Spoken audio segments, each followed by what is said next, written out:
era minha intenção fazer desta tribuna hoje uma análise da situação política e econômica do país. Mas, diante de um fato infausto que ocorreu na minha terra, deixarei de fazê-lo, manifestando minha intenção de proferi-lo em outra oportunidade.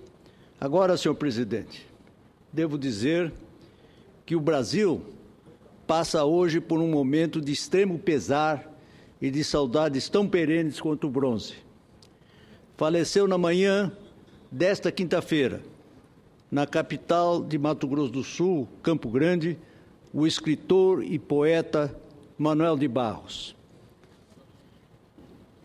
Tinha ele dupla naturalidade, pois nascido em Cuiabá, no Mato Grosso, passou a maior parte dos anos em Campo Grande, no meu Mato Grosso do Sul, e viveu toda a sua vida com a natureza do Pantanal. Dele, o Pantanal soube transformar, com sua sensibilidade apurada, em palavras, não só as belezas daquela vegetação, daquela imensa planície, como o canto dos pássaros e o ruído multifacetado dos animais.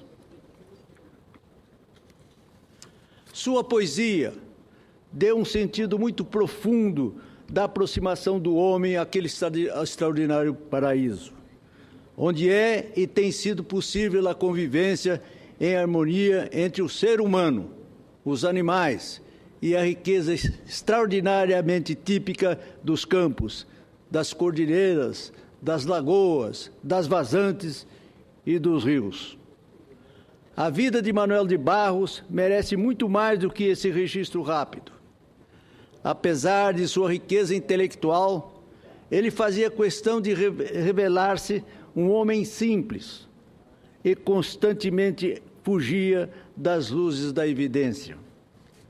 Recordo-me de que, em um dos seus documentários, indagado sobre como gostaria de ser lembrado, ele revelou a grandeza de sua personalidade e, pela expressão poética que lhe era muito natural, declarou, aspas, a gente nasce, cresce, amadurece, envelhece e morre. Para não morrer, tem que amarrar o tempo no poste. Eis a ciência da poesia, amarrar o tempo no poste, fecha aspas. Sua intensa e premiada obra, por meio de 28 livros publicados, será sempre e sempre o testemunho daquele que soube captar da natureza a riqueza da vida e o fez com humildade, que é a verdadeira assinatura dos homens que pensam e deixam um legado que só os grandes podem edificar com as futuras gerações. Manuel de Barros, senhor e senhoras senadores, como disse, fugia das luzes, principalmente de falar em público, e certa vez declarou, aspas, o jeito que eu tenho de me ser não é falando, é escrevendo, fecha aspas. Conheci Manuel de Barros por volta de 1958, há muitíssimos anos, portanto, atrás. Já à época era respeitado, conhecido pelos que com ele conviviam, como era conhecido o Mané Social, em razão de suas ideias socialistas radicais adquiridas na juventude. Creio que delas, com o tempo, se decepcionou. O apelido era a maneira carinhosa e talvez até irônica daqueles que, como disse, tiveram com ele uma estreita convivência.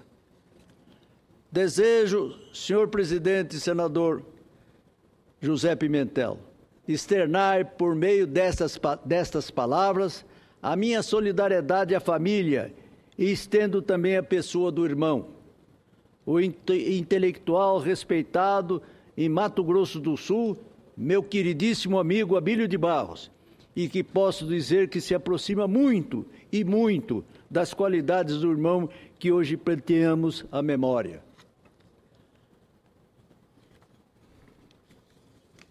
A perda de Manoel de Barros não é apenas de sua família, mas dos dois Mato Grosso, do Brasil e de todos aqueles que pelo mundo afora conheceram e admiram aquele que foi, aspas, com linguagem própria, transformou em versos a natureza, como disse hoje em editorial o respeitável jornal O Globo do Rio de Janeiro. Fecha aspas. A natureza do Pantanal, riqueza e memorial da humanidade. Para concluir, senhor presidente, mais essa de Manoel de Barros, seu estilo e sua vida, o apanhador de desperdícios. Uso a palavra para compor meus silêncios. Não gosto das palavras, fatigadas de informar. Dou mais respeito às que vivem de barriga no chão, tipo água, pedra, sapo. Entendo bem o sotaque das águas. Dou respeito às coisas desimportantes e aos seres desimportantes. Prezo insetos mais que aviões. Prezo a velocidade das tartarugas mais do que a dos mísseis. Tenho em mim um atraso de nascença. Eu fui aparelhado para gostar de passarinhos. Tenho abundância de ser feliz por isso. Meu quintal é maior do que o mundo. Sou um apanhador de desperdícios. Amo os restos, como as boas moscas. Queria que a minha voz tivesse um formato de canto, porque eu não sou da informática, eu sou da invencionática. Só uso a palavra para compor meus silêncios. Antes de concluir, concedo com muito prazer a palavra à senadora Ana Amélia e logo depois ao senador Suplicy. Caro senador Rubem Figueiredo, eu quero me associar em primeiro lugar à homenagem justíssima a esta figura notável da literatura e um contador de causos, poeta por excelência, e acho que Manoel de Barros, quanto mais olhou para a aldeia, mais enxergou o universo. E fui apresentada a ele pelo ex-senador, grande senador, líder do Mato Grosso, Rames Tebet. Imagino seu amigo. E uma das obras de Manoel de Barros, que eu acabei presenteando a vários amigos jornalistas em Porto Alegre, foi o Livro das Ignorâncias, onde ele revela toda a sua singeleza e, ao mesmo tempo, grandeza de enxergar a vida e as coisas no seu entorno.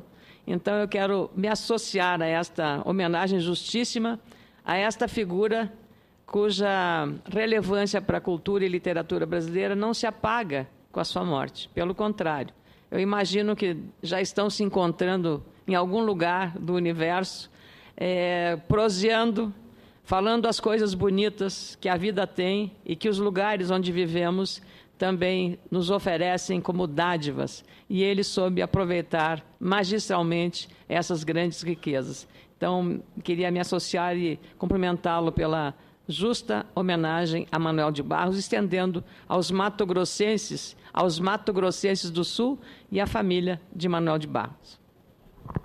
Muito grato, senadora Ana Amélia, pelo registro que Vossa Excelência faz a essa extraordinária figura que não foi, e será sempre Manoel de Barros. E Vossa Excelência faz-me lembrar que Leão Tolstói, que dizia que para conhecer a vida era primeiro necessário conhecer a sua aldeia. Realmente, Manoel de Barros foi um homem que conheceu a sua aldeia, que era o Pantanal. Fazendeiro no Pantanal, mas ideias bastante avançadas. Ele tinha várias propriedades no Pantanal, mas essa riqueza patrimonial que tinha se contrastava até com a simplicidade dele. Um homem afável, amigo, sensível aos seus funcionários. Uma figura extraordinária que ele teve. As palavras de Vossa Excelência naturalmente ecoarão pelo meu Estado, reconhecido pela gentileza, pela lembrança muito afetiva que Vossa Excelência fez, inclusive de um grande amigo dele, cujo aniversário de falecimento nós iremos, desta tribuna, comemorar na próxima segunda-feira, o 8º ano de morte de Rames Tebet. Eles, naturalmente, devem estar lá nos observando e sentindo que a passagem deles por essa terra não foi em vão. Muito obrigado a Vossa Excelência pelo seu aparte, que, sem dúvida nenhuma, será um momento muito feliz do meu discurso. Com muito prazer, o senador Suplicy. Querido senador Rubem Figueiró, eu também havia preparado um pronunciamento, na verdade, um requerimento de pesar. Se Vossa Excelência, o presidente, permitir, eu até falaria, porque assim poderíamos incorporá-lo ao pronunciamento de Vossa Excelência, o requerimento nos termos regimentais para inserção em ato de voto de pesar pelo falecimento nesta quinta-feira em Campo Grande do poeta sul-mato-grossense Manuel de Barros, aos 97 anos, bem como a apresentação de condolências à sua mulher Estela e à filha Marta. Um novo pássaro cruza os céus a partir de hoje. Morreu Manuel de Barros. Segundo a sua neta, Joana de Barros, ele estava muito debilitado, muito velhinho. Descansou, ele virou passarinho. Manuel Venceslau Leite de Barros, filho de João Venceslau Barros, nasceu em 19 de dezembro de 1916 no Beco da Marinha, às margens do rio Cuiabá. Era advogado, fazendeiro e poeta. A infância, até os 8 anos, transcorreu no Pantanal, em Corumbá, conforme Vossa Excelência aqui já identificou. Seus pais, João Venceslau Leite de Barros e Alice Pompeu Leite de Barros, eram naturais de Livramento, Mato Grosso. Foi alfabetizado pela tia Rosa Pompeu de Barros, no Pantanal. Estudou e fez exame de admissão para o ginásio do Instituto Pestalozzi e atual Colégio Dom Bosco, em Campo Grande. Em 1929, foi para o Rio de Janeiro, onde estudou no Colégio Lafayette. Lá conheceu o padre Ezequiel, que o introduziu na leitura de padre Antônio Vieira. Segundo ele, seu desvirginamento poético, sua maior descoberta. Leu todos os clássicos portugueses e produziu um livro de sonetos, cerca de 150, dos quais nenhum resta. Considerava-se marcado pela influência quinhentista barroca, pela literatura francesa, Rimbaud, Baudelaire, Apollinaire, por filósofos como Schopenhauer, Kierkegaard e pelos clássicos da literatura brasileira como Machado de Assis, Euclides da Cunha e Guimarães Rosa. Sua primeira publicação, em 1932, uma crônica chamada Mano, formou-se em Direito em 1939 e, em meados de 47, exercitou-se no prazer de ver pintura e cinema em curso no Museu de Arte Moderna de Nova York, quando alargou a visão das coisas e o bugre deixou de ser provinciano, como ele próprio dizia. De volta ao Brasil, conheceu a mineira Estela, com quem se casou. O casal teve 3 filhos, Pedro, João e Marta Barros, artista plástica que faz as ilustrações de seus livros. Nos últimos anos, Manuel de Barros levava uma vida reclusa em Campo Grande ao lado da mulher Estela e da filha Marta. Seus 2 filhos, João Venceslau e Pedro, morreram em 2007 e 2013. Manuel de Barros publicou seu primeiro livro, Poemas Concebidos Sem Pecado, em 1937. Seu último volume, Escritos em Verbal de Aves, saiu em 2011. Em 1966, ele ganhou o Prêmio Nacional de Poesias com Gramática Expositiva do Chão. Em 1998, levou o Prêmio Nacional de Literatura do Ministério da Cultura pelo conjunto da obra. Ao longo da carreira de 7 décadas, ganhou o Prêmio Jabuti 2 vezes. Em 1990 e 2002, com as obras O Guardador de Águas, de 89, e O Fazedor do Amanhecer, de 2001. Em 2000, foi premiado pela Academia Brasileira de Letras. Manuel de Barros teve sua obra traduzida em Portugal, Espanha, França e Estados Unidos. Em 2008, foi tema do documentário Só 10% é Mentira, de Pedro César. que traz entrevistas com o poeta e artistas que se inspiraram em sua obra, como a escritora e atriz Elisa Lucinda, que já usou a poesia de Barros em seus espetáculos, e Joel Pizzini, diretor do curta Caramujo Flor, inspirado na obra do poeta. Uma das poesias do Mato Grossense dizia: 90% do que escrevo é invenção, só 10% é mentira. Daí o título do filme. Pascoal Souto, diretor editorial da Leia, lamentou a morte do amigo nos seguintes termos: Manuel foi único, original e o poeta dos restos. Ele fazia poesia com cacos de vidro, com feixes de rio, com tudo que era desprezado, com tudo era um lixo.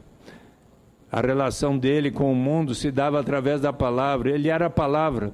Foi poeta 100%, 24 horas por dia.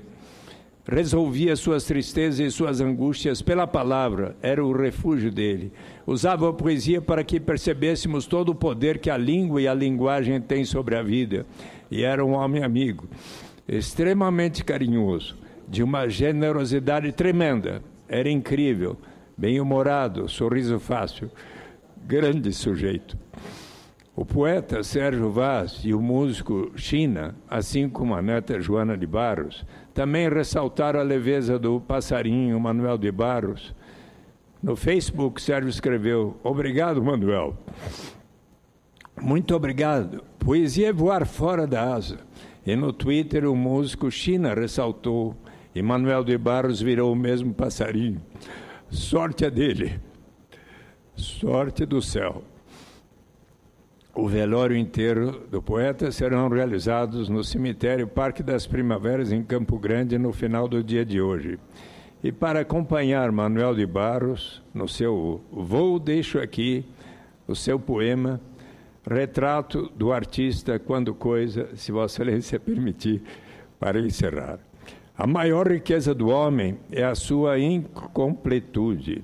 Nesse ponto, sou abastado. Palavras que me aceitam como sou. Eu não aceito, não aguento ser apenas um sujeito que abre portas, que puxa válvulas, que olha o relógio, que compra pão às 6 da tarde, que vai lá fora, que aponta lápis, que vê a uva, etc, etc. Perdoai, mas eu preciso ser outros. Eu penso renovar o homem usando borboletas. Senhor senador Eduardo Suplicy, a geografia que Vossa Excelência faz da personalidade do nosso imortal Manuel de Barros merece o meu mais profundo respeito e me permita, Vossa Excelência, que faça parte integrante do meu discurso. Com muita honra. Testemunho dos brasileiros que rememoram hoje a história desse grande poeta mato-grossense de dupla naturalidade. Ele nasceu em Cuiabá, mas viveu nos Pantanais do nosso estado e morreu em Campo Grande. Então, Vossa Excelência, ao pedir licença para incorporar o seu pronunciamento ao meu, eu gostaria imensamente de ser coautor desse requerimento de pesar que Vossa Excelência vai apresentar à mesa desta casa. Muito grato pelo registro que Vossa Excelência faz e os agradecimentos em nome de todos os sul-mato-grossenses e mato-grossenses pela homenagem que prestou através da sua expressiva manifestação da tribuna de Opartes. Muito obrigado, senhor presidente, pelo tempo que me concedeu.